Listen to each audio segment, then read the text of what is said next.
Alright, so allow me to begin by saying this is not a spoiler-free review. The game has been out for over a year now, so yeah, expect some spoilers. And keep in mind that this was my own personal experience, which differs from many others and their experiences. In my first playthrough, I did not go through many bugs, at least not game-breaking ones. Sure, there were the occasional graphical loadings in the middle of gameplay, but not much else. Now, I'm gonna start with the cons of the game, which are a lot, obviously, and it's gonna make this review sound mostly negative, but trust me, stick around if you want to hear my full thoughts. I fell in love with the game early on in my playthrough. The background lore, the conflict driving the story kept me so hooked and wanting to see and know more. The characters were, for the most part, beautifully written and very memorable, but since we're starting off with the cons, I should start off by mentioning. The final product was not even close to what CD Projekt Red had initially advertised. It had a disastrous launch that people, at least for the most part, did not see coming due to how well the game was marketed. Teasers with beautiful cars and guns, gameplay demos from 2018 that weren't even real, Keanu Reeves. Then check this out. Hideo Kojima, Grimes, the list goes on and on. Now, about the game itself. Much of the in-game choices you make have no effect on the outcome of the story whatsoever. The ending is entirely handpicked by you. You can have Johnny sacrifice himself for V even if you are a complete to Johnny, and don't do any of his quests and raise your bond with him. Something that's always bugged me about this game, you know? Most of the endings don't have much substance to them. Okay, well, Johnny is dead and now you're a Night City legend. What next? Space time! Whee! One of the better endings is the one where you leave Night City with the Aldecaldos. Even better when you're with a lover, whether Panam herself, or Judy, or anyone else. It's bittersweet, which makes it so beautiful in a sense. But then again, it's entirely handpicked by you. Nothing you do in this game whatsoever affects it. And that just makes no sense. Now, how's about we get to some general complaints? Firstly, nothing V does in-game has much animation to it, and just feels stiff as hell most of the time. You just crashed and fell off your bike. What should be happening is you should be flying and swinging in the air until you violently hit the ground. What actually happens in the game is just a slight flight, like you're casually floating, and boom, you're back on the ground. There's not many activities in the game, and the ones that are available are, as I said, just kind of boring and not animated. Eating or drinking anything is just a simple click on an inventory. You don't get to see V actually consuming anything, even if you're sitting in a restaurant or a bar or something. There's no preview to see how V looks in a clothing item that you're interested in buying in any of the stores. Most times you're going to be forced to buy the clothing item just to see how you look in it, and more often than not, it's something expensive as hell. Over 1,000 eddies at least, that you can sell back for a fraction of its initial price. You can't call friends to hang out and go have some food or drink or something, or to go do gigs with them. But but there are like two Joy Toys that you can pay and though. Thanks, CD Projekt Red! And speaking of gigs, that's another part of the game I dislike. They get stale extremely quickly as they're all pretty much one and the same. It is an easy but very repetitive way to make money in the game, and rarely do they ever have a somewhat cool story behind them. The most interesting had to be the one where you had to go and retrieve the BD of a murder of a 12-year-old boy. Other than that, it's all just sort of go kill random gang leader, go steal data from this place, that sort of thing. The gangs are another useless part of the game. There are all these factions with their own little outfits and characteristics to them. You have the Valentinos, which are just the generic Mexican gang, the Mocs, who are all weep feminist lesbians, also the gang where you meet Best Girl, the Animals, who are all foreign big boys with muscles, the Voodoo Boys, who are all hackers and netrunners, Maelstrom, who are all cybernetically enhanced beasts. But the problem is, they just add nothing to the game or the lore, you know? You can't join them in some sort of faction system and do quests and gigs for them. And even if you didn't want to join any of them and stay neutral, there's no relationship system where you have a good reputation with one gang and a bad reputation with the other, and so on and so forth. They're just kind of there. Now, for another problem, and this one is present in The Witcher 3 also, it's a CDPR problem really. It's the inaccuracy of the dialogue options. The option says something, V says something else entirely. Here's a prime example, the powerful moment where Johnny explains why he fights Corpse. I saw a corpse strip farmers of water, and eventually of land. Saw them transform Night City into a machine fueled by people's crushed spirits, broken dreams, and emptied pockets.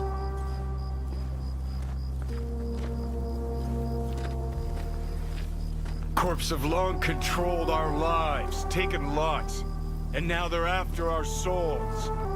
V, I've declared war not because capitalism's a thorn in my side or out of nostalgia for an America gone by. This war's a people's war against a system that spiraled out our control. It's a war against the f***ing forces of entropy. Understand?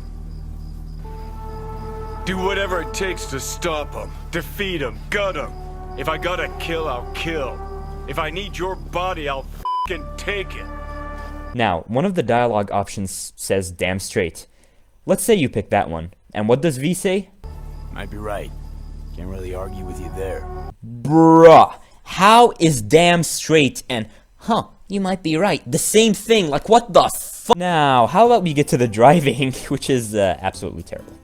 The cars are all horribly hard to handle and control. If you're driving fast, it's very hard to stop. Combine that with the terrible minimap, which is too tiny, and all you do is just crash because you only get to see turns on the map when you're like a nanosecond away from them. Now, with all that being said, play the game. No, seriously, play it. Since we're done with the cons, it's about time we talk about the pros. The story was absolutely spectacular. The sense of hopelessness and just trying to hang on to dear life, the political themes, the predictions of the future, corporations creating and forcing their creations down our throats by making us be in need of those very creations, and not to mention the characters. I can say without a shadow of a doubt that not a single character was written badly in this game. Every single character was written beautifully and was memorable, from Johnny to the romance options like Panam, Judy, River, and Carrie, the members of Samurai, Jackie, Victor, and Misty, Takemura, all the way to the guy that you nail to a cross in film as you crucify him. Every single character was written beautifully. The romance options in the stories surrounding them and the outcomes were lovely. With every character, you truly feel the bond form between them and V, and now with the 1.5 update, you can actually talk to them more and do more in-game stuff with them. The gameplay itself, the combat especially, was lots of fun. The weapons were fun to play around with, especially the melee ones. The net running system was nicely put together. To put it simply, there were so many different playstyles for you to try out, and every single one of them was fun, and I did not feel it getting stale. The map is absolutely gorgeous, and again, now with the 1.5 update, it's a lot more alive. Night City is possibly the most beautiful game city ever created. Every corner looks stunning, and is fun to explore as there's always stuff to do and secrets and Easter eggs to find. My favorite part of the game and the universe, though? Easily Johnny Silverhand. This terrorist piece of shit right here, watching his character grow with V, might be my favorite development story in all media. When you first meet him, he is a broken and angry man, having spent decades trapped in a cyber world, only to come out trapped in another person's thoughts. He wants V killed. He wants V to die so that he can take over their body. But as he explores Night City with V, he comes to realize that there's more to life than what he spent his own life doing. While the player, or V for that matter, realizes that Johnny is a lot more complex as a person than meets the eye. Johnny is blinded by trauma. He watched his friends die in the Second Central American War. He watched as more soldiers abandoned the corrupt governments they were fighting for and tried to get out, but were ultimately hunted down for desertion. He wanted to use his art, his music as a platform to have his vision realized, for the public to understand his message, and it all spiraled terribly out of control. With that, he caused the collapse of Arasaka Tower, which in turn caused the death of hundreds if not thousands. But upon his adventures with V, he softened up. He changed his perception of the world and of V, and V changed their perception of Johnny. He was more than just a rebel rocker boy who turned into a terrorist. Johnny and V even, at some point, grew to become friends. One of the most powerful moments in the game is one that brought a tear to my eye. V discovers where Johnny's body is buried and goes to check it out, and this is what the both of them see. Just a bunch of rubble, with the words, "No future" engraved.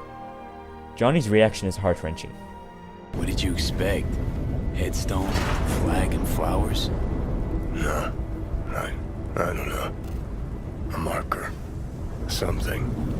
Anything. We'll figure something out.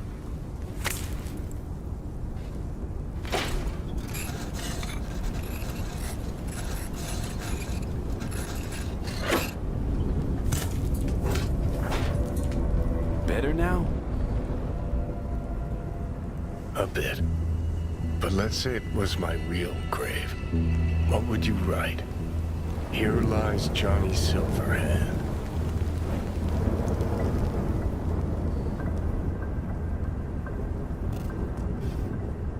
The guy who saved my life.